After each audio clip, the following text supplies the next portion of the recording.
Naka-park. Layo ko nang iniikot ko dito lang pala yung entrance. So dito tayo guys. Bibili muna ng pagkain. Tanghalian dahil alas 12 may higit na pala. So alas 2 pa naman yun. Baka possible mga 2:30. Papasundo yung boss ko. So ito. Bibili tayo ng pagkain.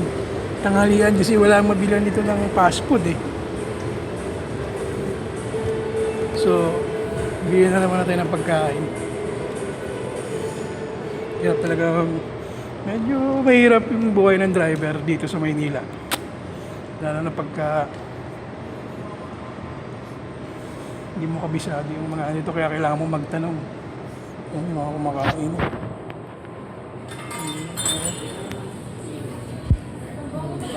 Ba't ganun hindi nakakatawa pag tayo rin?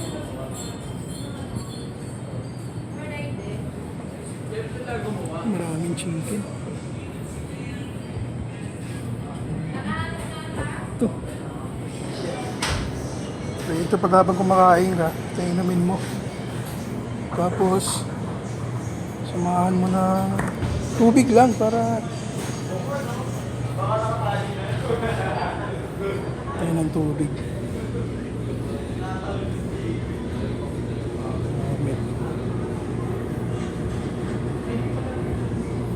Wait,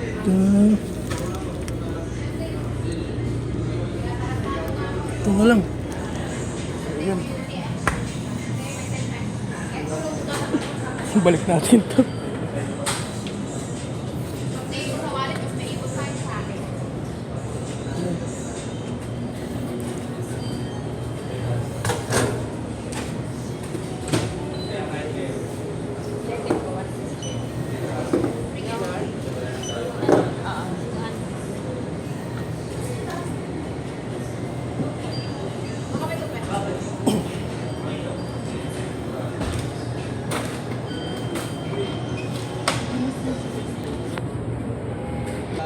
Take out na.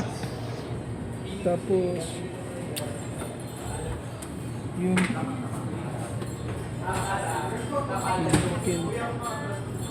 chicken.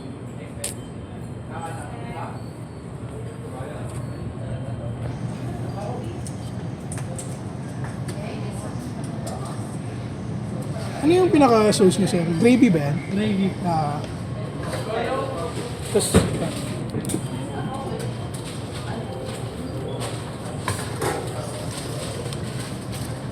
naku, kulang.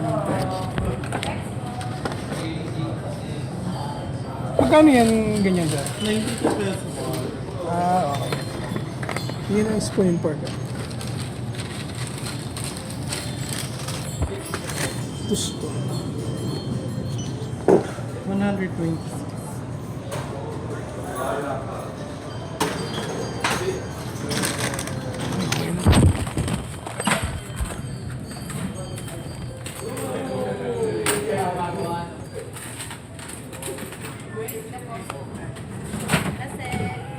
Thank you.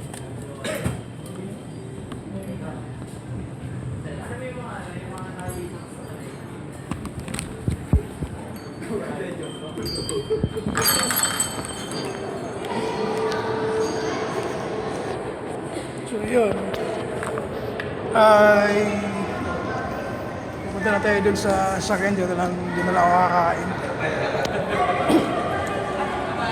kasi hindi ko na kumain dun. Maraming kumakain.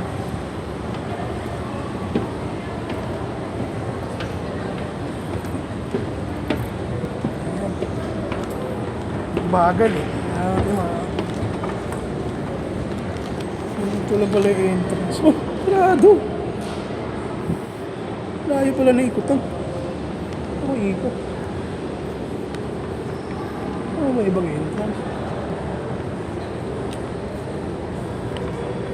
Wala. Wala nga. Iikot nga. Ayan. Kumakain dito. Ano yan sila eh, class A.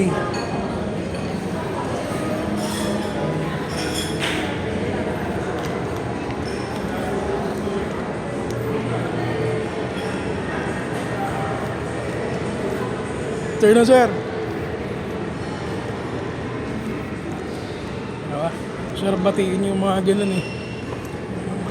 Mga nakangiti. Pagka ganun hinihiti ako, binabati ko talaga yun.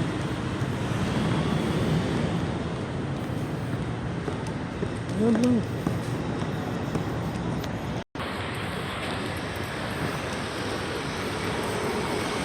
Sir, thank you. Kabili na ako. Yo, what's up? Aichi.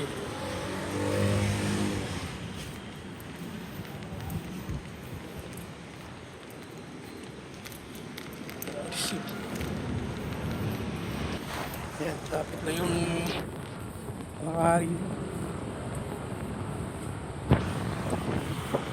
Para lang din nasa ano ako nito.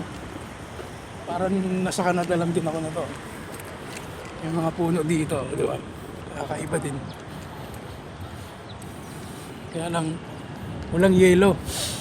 Walang yelong bumabagsak. Bumabagsak dito mga dahon.